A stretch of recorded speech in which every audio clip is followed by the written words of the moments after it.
उत्तम व्रत का पालन करने वाला शुद्ध चित्त पुरुष द्वादशी के सदा एक भुक्त रहे अथवा शौच संतोष आदि नियमों के पालन पूर्वक नक्त व्रत के स्वरूप को जान करके उसके अनुसार एक बार भोजन करे। दिन के 8वें भाग में जब सूर्य का तेज मंद पड़ जाता है उस वक्त जानना चाहिए रात को भोजन करना नक्त नहीं है। गृहस्थ के लिए तारों के दिखाई देने पर भोजन का विधान नहीं है और सन्यासी के लिए दिन के 8वें भाग में, क्योंकि उसके लिए रात में भोजन निषेध है। कुंती नंदन दशमी को रात व्यतीत होने पर एकादशी को प्रातःकाल व्रत करने वाला पुरुष व्रत का नियम ग्रहण करे और सवेरे तथा मध्याह्न को पवित्रता के साथ स्नान करे। कुएं का स्नान निम्न श्रेणी का है। बाउलीब के स्नान करने पर मध्यम, पोखर में उत्तम तथा नदी में उससे भी उत्तम माना गया है।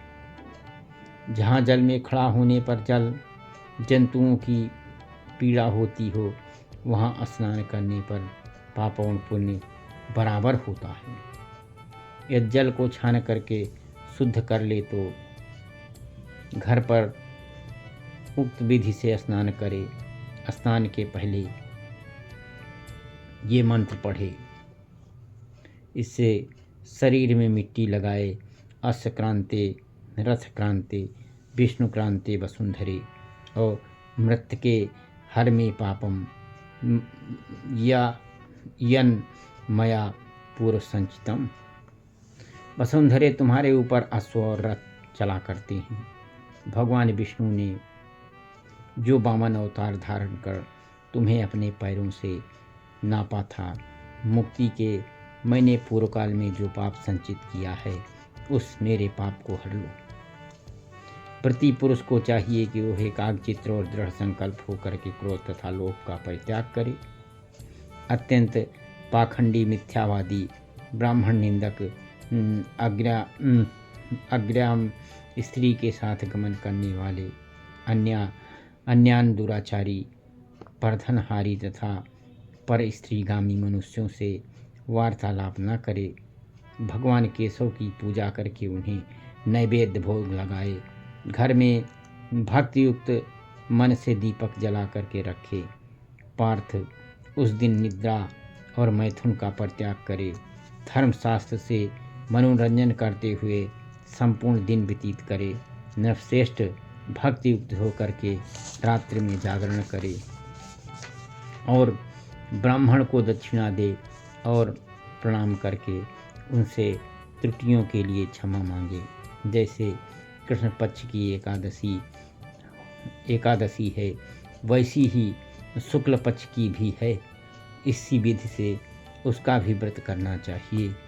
पार्थ द्विज को उचित है कि वह शुक्ल और कृष्ण पक्ष की एकादशी के व्रती लोगों में भेद बुद्धि न उत्पन्न करे।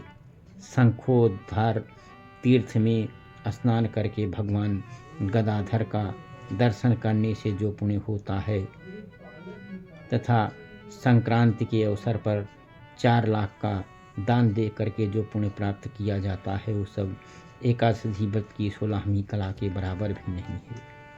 और प्रभास क्षेत्र में चंद्रमा और सूर्य के ग्रहण के अवसर पर स्नान दान से जो पुण्य होता है वो निश्चय ही एकादशी को उपवास करने वाले मनुष्य को मिल जाता है। केदार क्षेत्र में जल पीने से पुनर्जन्म नहीं होता। एकादशी को भी ऐसा ही महात्म है। यह भी गर्भवास का निवारण करने वाली है। पृथ्वी पर अश्वमेध यज्ञ का जो फल होता है उससे 100 गुना अधिक फल एकादशी व्रत करने वाले को मिलता है। जिसके घर में तपस्वी एवं श्रेष्ठ ब्राह्मण भोजन करते हैं उसको जिस फल की प्राप्ति होती है वह एकादशी व्रत करने वाले को भी अवश्य मिलता है। वेदांगों के पारगामी विद्वान ब्राह्मण को सहस्र गोदान करने से जो पुण्य होता है उससे 100 गुना पुण्य एकादशी व्रत करने वाले को प्राप्त होता है। इस प्रकार व्रती को वह पुण्य प्राप्त होता है जो देवताओं के लिए भी दुर्लभ है, तथा दिन में एक बार भोजन करने से देहधारियों को नक्त भोजन का आधा फल मिलता है। जीव तब तक भगवान विष्णु के प्रिय दिवस एकादशी को